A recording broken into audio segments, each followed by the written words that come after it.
और AK सिंह। और आज हम जितने भी हमारे लॉ के स्टूडेंट हैं वो कहीं ना कहीं कॉन्स्टिट्यूशन को और कॉन्स्टिट्यूशन उनके जीवन में कहीं ना कहीं इम्पोर्टेंट माना जाता है। और भारतीय संविधान एक ऐसा विषय है लॉ के फील्ड में, अगर आप इसे नहीं समझोगे, इसके बारे में नहीं जानोगे, तो कहीं ना कहीं आप जो आपकी CPC है, जो आपके BNS है, जो BNSS है, जो BSA है, यानी कि जितने भी कानून जुड़े हुए हैं उनका कहीं ना कहीं मोल अधूरा सा रह जाता है।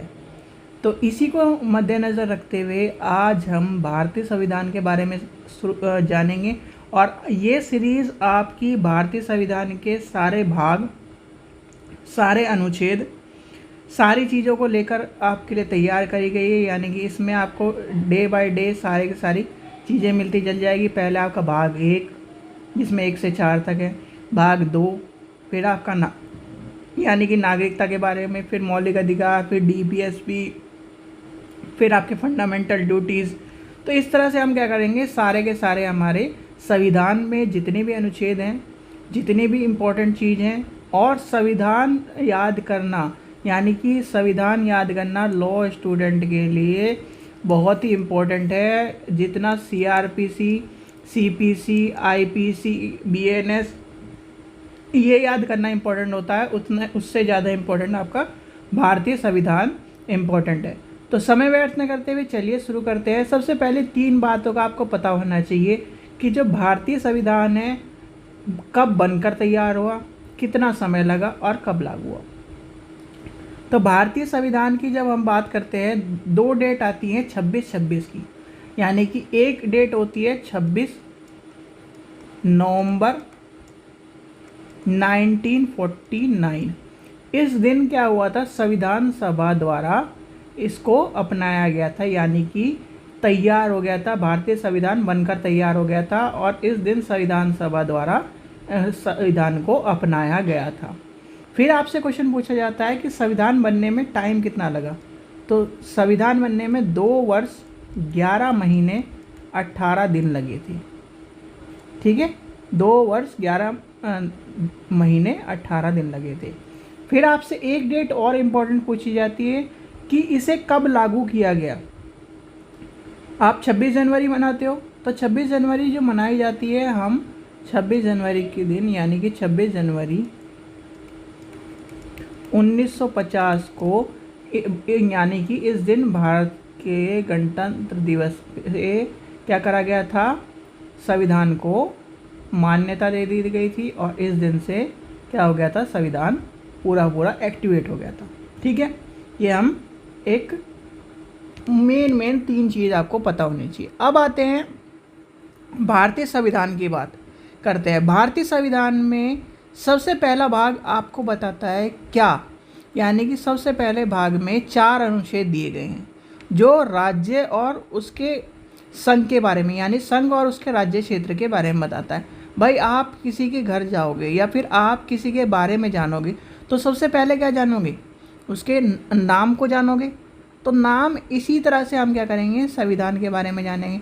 अब नाम के जानने के बाद आप क्या जानोगे, उसके बारे में जानोगे, उसके परिवार में कौन कौन है, उसके यानी कि क्या काम करता है। तो इसी तरह से हम क्या करते हैं, संविधान का जो पहला भाग होता है उसमें हम क्या करते हैं, उसमें पहले 4 अनुच्छेद देखते हैं जिसमें संघ और राज्य क्षेत्र के बारे में बताया गया है। फिर यानी कि भारतीय संविधान क्या है, यही क्वेश्चन आपसे दोबारा पूछे कोई कि भारतीय संविधान क्या है। संविधान देश का सर्वोच्च कानून है, यानी कि सुप्रीम लॉ है। यह सरकार की संरचना, शक्ति और कार्य निर्धारित करता है। यह नागरिकों के अधिकार और कर्तव्य बताता है। सभी कानूनी संविधान के, यानी कि सभी कानून जो होते हैं संविधान के अनुसार चलते हैं। इसलिए मैं कहता हूँ कि संविधान इंपॉर्टेंट है, कहीं ना कहीं आपको पता होना चाहिए। और लॉ के स्टूडेंट को बहुत से इस तरह के हैं हमारे स्कूल में भी या कॉलेज में भी कि बच्चों को आधे ज़्यादा संविधान की चीज़ें नहीं पता, वो संविधान को खोल के देखते हैं। ठीक है, फिर आती है यानी कि जो अभी मैंने बात बताई कि संविधान, यानी कि भारतीय संविधान का निर्माण कब हुआ, संविधान का यानी गठन, सभा का गठन कब हुआ, 46 में। पहली बैठक हुई 9 दिसंबर 46 को। संविधान सभा के अध्यक्ष कौन थे? स्थायी अध्यक्ष थे राजेंद्र प्रसाद। ड्राफ्टिंग कमेटी में कौन थे? बी आर अम्बेडकर जी थे। फिर क्या था, संविधान का अंगीकृत कब किया गया? 26 नवंबर 1949 में। और लागू कब किया गया? 26 जनवरी 1950 में। ठीक है, 26 जनवरी का दिन इसलिए चुना गया क्योंकि 26 जनवरी 1930 में पूर्ण स्वराज्य दिवस की बात की गई थी। और ये जो क्वेश्चन है, ये वाला आपसे क्वेश्चन जीके में पूछा जाता है। अच्छा, ये पूर्ण स्वराज दिवस की बात किसने कही थी, ये आपको पता होना चाहिए। ठीक है, अच्छा जी, एक पॉइंट और आपका ये ऐड करा था मैंने कि डॉक्टर अंबेडकर जी ने संविधान कितनी भी अच्छी, ठीक है, अंबेडकर जी कहते हैं कि भाई जितना संविधान कितना भी अच्छा हो, उसमें क्या नाम सारी चीज़ अगर अकॉर्डिंग नहीं होगी तो कहीं ना कहीं वो व्यर्थ है, इस तरह की बात उन्होंने कही है। ठीक है, अब आती है क्या है, भारतीय संविधान की मुख्य विशेषताएं। सबसे बड़ा यानी कि विश्व का सबसे बड़ा आपका लिखित संविधान है। ये ध्यान रखना, ये क्वेश्चन आपसे पूछा जाता है जब संविधान के आपका प्रमुख विशेषता लिखोगे तो आप लिख सकते हो विश्व का सबसे क्या है, बड़ा लिखित संविधान है।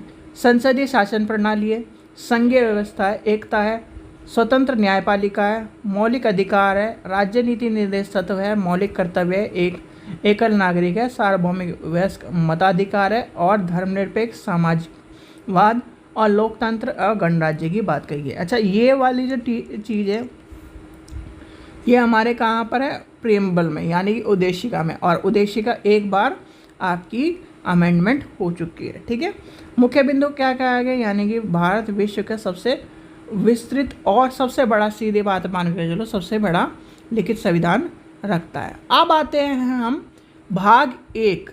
भाग एक में क्या कहा गया है, तो भाग एक क्या कहता है, यानी कि ये कहता है संघ और उसके राज्य क्षेत्र के बारे में बताता है। क्या कहता है, संघ और राज्य क्षेत्र के बारे में हमें बताता है। ठीक है, अब इसके अंतर्गत अनुच्छेद क्या है, अनुच्छेद पहला। अनुच्छेद पहला क्या कहता है, संघ का नाम और राज्य क्षेत्र, यानी कि संघ का नाम क्या है और राज्य क्षेत्र क्या है। अपने आप ये बताओ, अपने भारत का नाम क्या है, भारत है, इंडिया है, हिंदुस्तान है, क्या नाम है, तो ये भी तो पता होना चाहिए।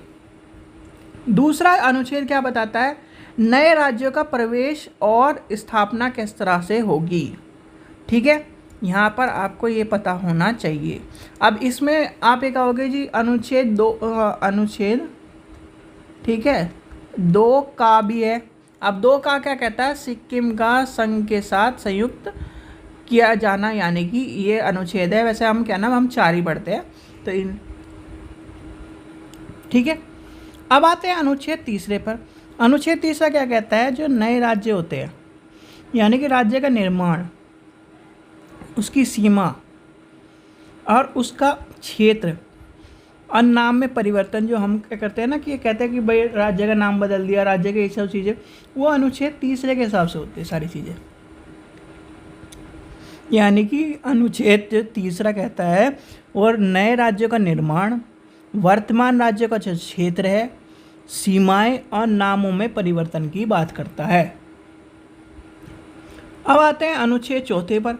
अनुच्छेद चौथा क्या कहता है, जो प्रथम से लेकर चौथे अनुच्छेद में संशोधन संबंधित प्रावधान की बात करता है।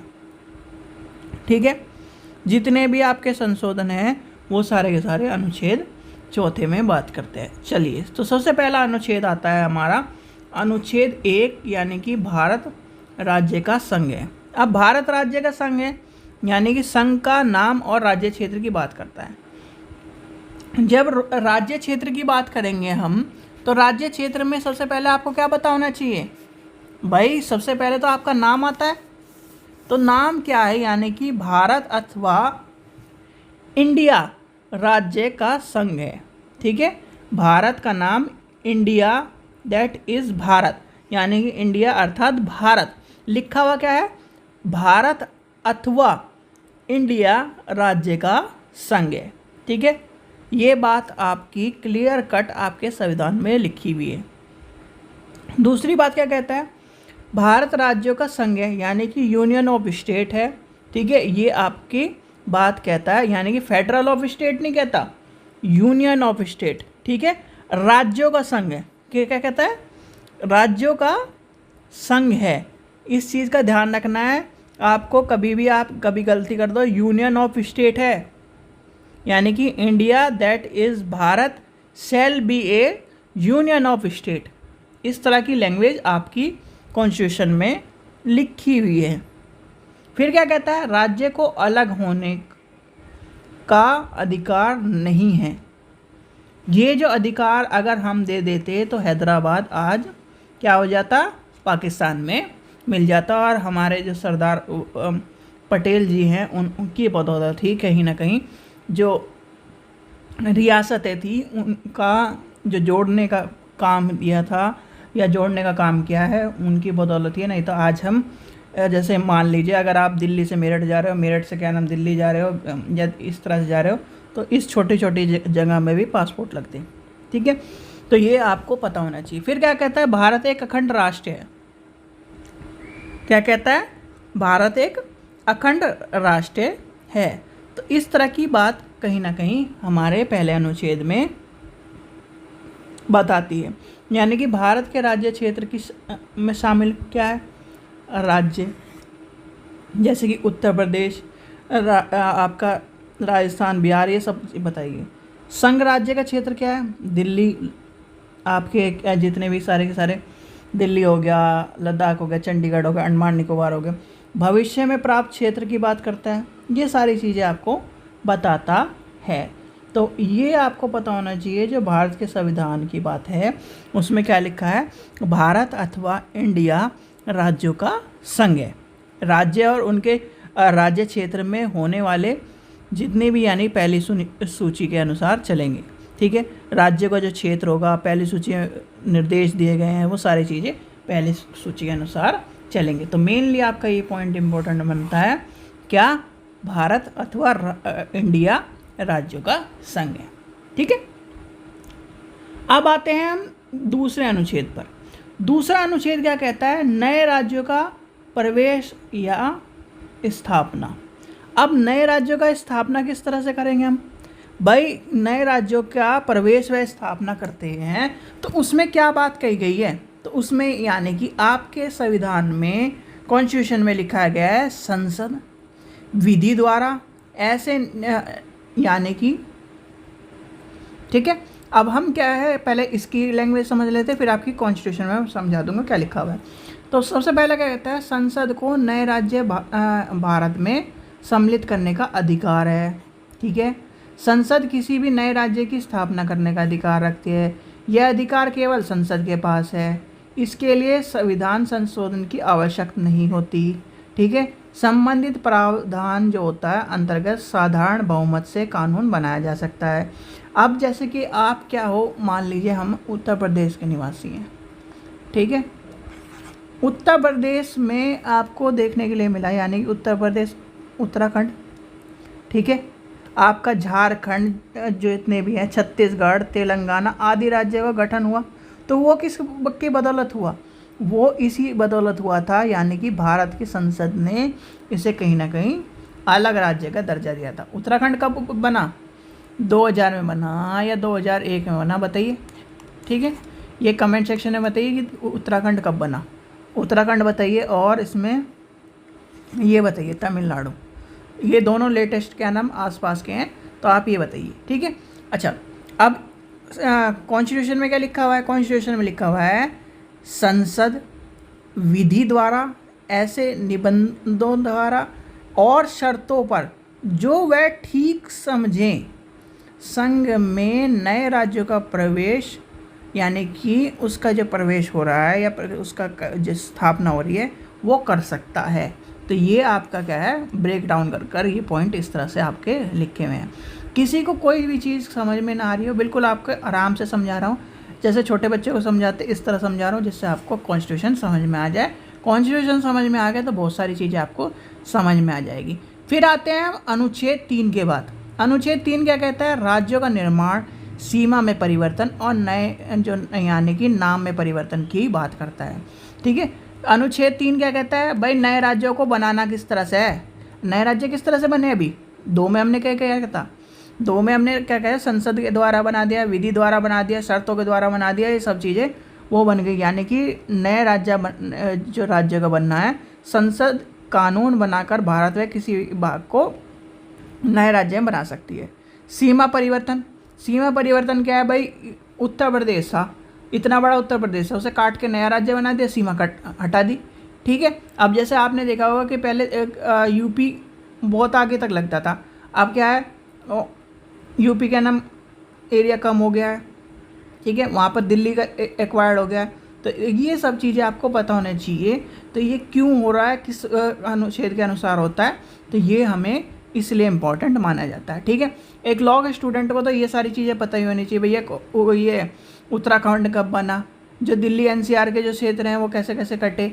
जब आप क्या नाम देखोगे पुराने इसमें मैप्स में, तो ये जितना भी आपका भोपुरा इधर का एरिया है, ये सारे के सारे किस तरह से आपका दिल्ली में गए हैं, किस तरह से आपके दिल्ली से गाज़ियाबाद में नहीं, पहले सॉरी उत्तर प्रदेश में थे। तो ये सारी चीज़ें आपको तब समझ में आएंगी। ठीक है, सीमा परिवर्तन यानी किसी भी राज्य की सीमाओं को बदलना या पुनर्स्थापित करा जाना, ये कहीं ना कहीं अनुच्छेद 3 की बात। आप कहते हो ना कि भाई इसकी सीमा बढ़ा दो, इसकी सीमा घटा दो।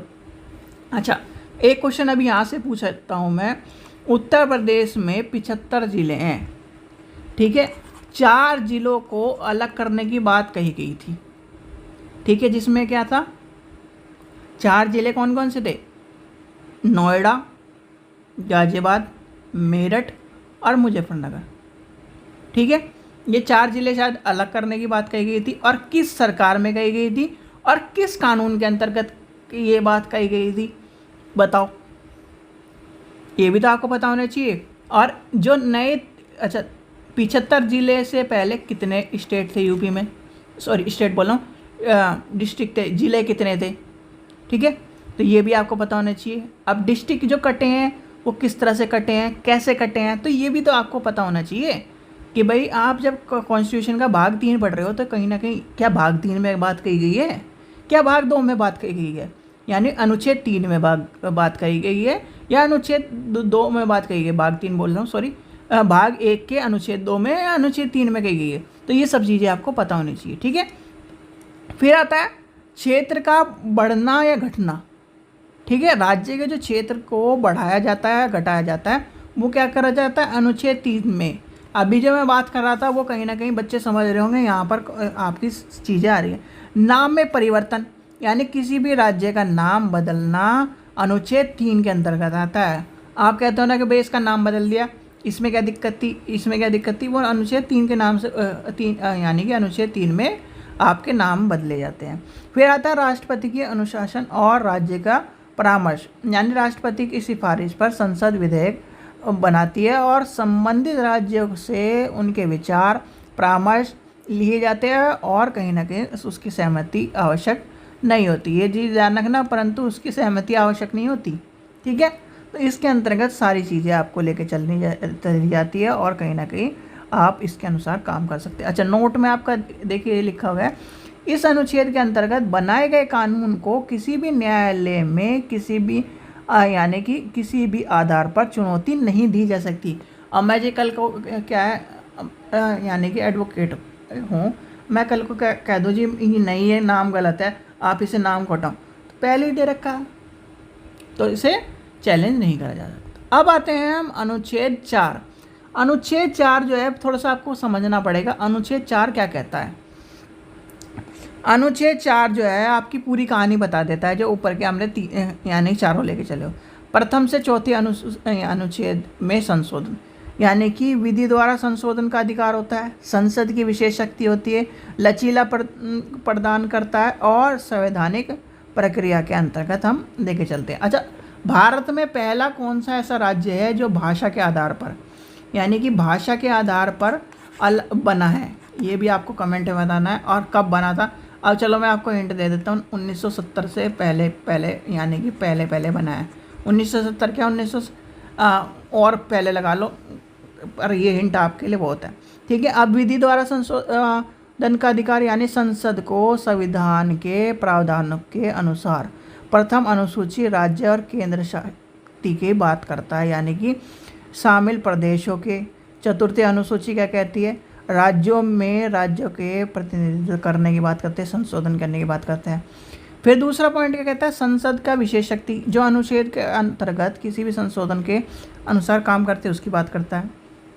लचीलेपन की बात करता है, यह प्रावधान समय समय पर प्रशासनिक और राजनीतिक आवश्यकताओं के अनुसार बदलाव और उसकी चीज़ें करी जाती है। अब क्या है लचीलापन? लचीलापन क्या है? भारत के संविधान में लचीलापन रखा गया है इसलिए क्योंकि अगर स्ट्रिक्ट हो जाएगा तो कहीं ना कहीं उसका लूप होल ढूंढ के उसकी एससीसी मार देंगे। ठीक है, अगर कानूनी भाषा में कहें तो कहीं ना कहीं बहुत सारे इस तरह के हैं कि कहीं ना कहीं संविधान में अगर लचीलापन या फिर कोई अमेंडमेंट नहीं करा जाएगा तो कोई भी लूप होल ढूंढ के उसकी है कमियों ढूंढकर उस पर हावी हो जाएगा। इसलिए कहीं ना कहीं लचीलापन रखा गया। कठोर और लचीलापन हमारा भारत का संविधान है। ठीक है, संविधान की प्रक्रिया के अंतर्गत चलता है। ठीक है, संशोधन संविधान के अनुसार होता है, प्रक्रिया के अनुसार होता है। ये सब चीज़ें आपको पता होनी चाहिए। अब आपका जितने भी स्टूडेंट हमारे हैं उन्होंने ये क्या है पहला भाग आपका समझ में आ गया होगा कि पहले भाग में क्या क्या है। भाई राज्यों का नाम बता दिया, राज्य के प्रवेश स्थापना बता दी। ठीक है, फिर उसके नए राज्यों का निर्माण और वर्तमान सीमा क्षेत्र और नाम में परिवर्तन आ गया। फिर 1 से 4 तक अनुच्छेद है वो सारे आपको देखने के लिए मिल गए। तो ये आपका क्या हो गया, पहला जो पार्ट है यानी कि पहला भाग जो है वो आपका कवर हो गया। अब आपको क्या करना है, नेक्स्ट भाग देखने के लिए कमेंट यानी कि कमेंट करिए और आपको नेक्स्ट भाग आपको कल आपको देखने के लिए मिल जाएगा। ठीक है, वीडियो को लाइक करिए, शेयर करिए, कमेंट करिए। जितने भी हमारे लॉ बिगनर के स्टूडेंट हैं, LLB और BLLB BCom LLB के हैं, वो वीडियो को लाइक करिए, शेयर करिए, सब्सक्राइब करके रखिए क्योंकि कॉन्स्टिट्यूशन पढ़ना है। कॉन्स्टिट्यूशन ये आपकी सीरीज़ इस तरह से चलेगी कि आपका कॉन्स्टिट्यूशन हो गया, BNS हो गया, कॉन्ट्रैक्ट एक्ट हो गया, आपके मोटर व्हीकल एक्ट हो गए, जितने भी सारे एक्ट हैं वो सारे के सारे आपको पढ़ाए जाएंगे। और इसी तरह से आसान भाषा में बिल्कुल जैसे कहते हैं ना कछुए की चाल करके हम थोड़ा थोड़ा धीरे धीरे बिल्कुल धीरे धीरे बढ़ाएंगे, जिससे क्या है ना आपको धीरे से समझ में आ जाए। ऐसे नहीं कि वो करके बिल्कुल आसान 2 मिनट में वीडियो ख़त्म कि जी जाओ भाड़ में जाओ, वो वाली कहानी हमें नहीं करनी। बिल्कुल आराम से जैसे क्या है पहली क्लास का बच्चा भी समझ जाए कि अब अनुच्छेद ये इसमें क्या कहिए, अनुच्छेद 2 में क्या कहिए। ठीक है, तो ये हमें लेके चलनी है, इस तरह से बात करनी है। अब हम कल क्या देखेंगे, भारतीय संविधान का भाग 2 अनुच्छेद 5 से 11 यानी कि नागरिकता। ठीक है, नागरिकता से सबसे ज़्यादा क्वेश्चन पूछे जाते हैं। नागरिकता आपको पता होनी चाहिए नागरिकता कैसे चलती है। ठीक है बच्चों, चलिए आशा करता हूँ आपको वीडियो पसंद आई। वीडियो पसंद आई तो लाइक करें, चैनल को सब्सक्राइब करें, वीडियो को ज़्यादा शेयर करें और कमेंट करें। आपको कोई भी चीज़ की दिक्कत हो रही हो, कुछ भी लॉ के स्टूडेंट हो और जो आपके प्रीवियस यानी CCS के स्टूडेंट हैं, प्रीवियस ईयर आपके आ रहे हैं धीरे धीरे। प्रीवियस ईयर यानी कि BLLB थर्ड ईयर का BLLB थर्ड सेमेस्टर का आ चुका है, जाकर आप ले सकते हो। ठीक है, आपकी वही 100 रुपये कीमत रखी गई और हिंदी इंग्लिश दोनों स्टूडेंटों के लिए रखा गया है। किसी भी स्टूडेंट को BLLB में या LLB में एडमिशन लेना है तो आप हमसे कांटेक्ट कर सकते हैं। आपको सबके पास हमारा नंबर है 9411961055। ठीक है, BLLB के सीट फुल हो चुकी है, LLB की सीट भी क्या नाम कुछ ही बच रही है। अब नेक्स्ट ईयर के लिए एडमिशन आप लेना यानी कि कंफर्म कराना चाहते हो तो कंफर्म करा सकते हो, क्योंकि बहुत सारे बच्चे फिर क्या कहते हैं आखिरी टाइम पे कि हमने रजिस्ट्रेशन कर दिया। भाई देखो, सबसे बड़ी बात यह है कि प्राइवेट कॉलेजों में सीट पहले ही थोड़ी सी बुक रहती हैं, जिससे कहीं ना कहीं वो अपनी सीट को खाली ना छोड़े और बच्चों का उसमें फैसिलिटी आपको मिलती है कि वो आपका रजिस्ट्रेशन फॉर्म खुद भरते हैं। ठीक है, आपके सारे डॉक्यूमेंट ले लेंगे, फ़ीस ले लेंगे, आपका रजिस्ट्रेशन खुद करेंगे, आपको करने की जरूरत नहीं। जैसे ही फॉर्म निकलेगा रजिस्ट्रेशन खुद करेंगे, आपका एडमिशन कंफर्म कर देते हैं। इसलिए प्री एडमिशन होते हैं प्राइवेट कॉलेजों में ज़्यादातर। ठीक है, चलिए आशा करता हूँ आपको वीडियो पसंद आई। वीडियो पसंद आई तो लाइक करें, चैनल को सब्सक्राइब करें, वीडियो को ज़्यादा शेयर करें। Thank you.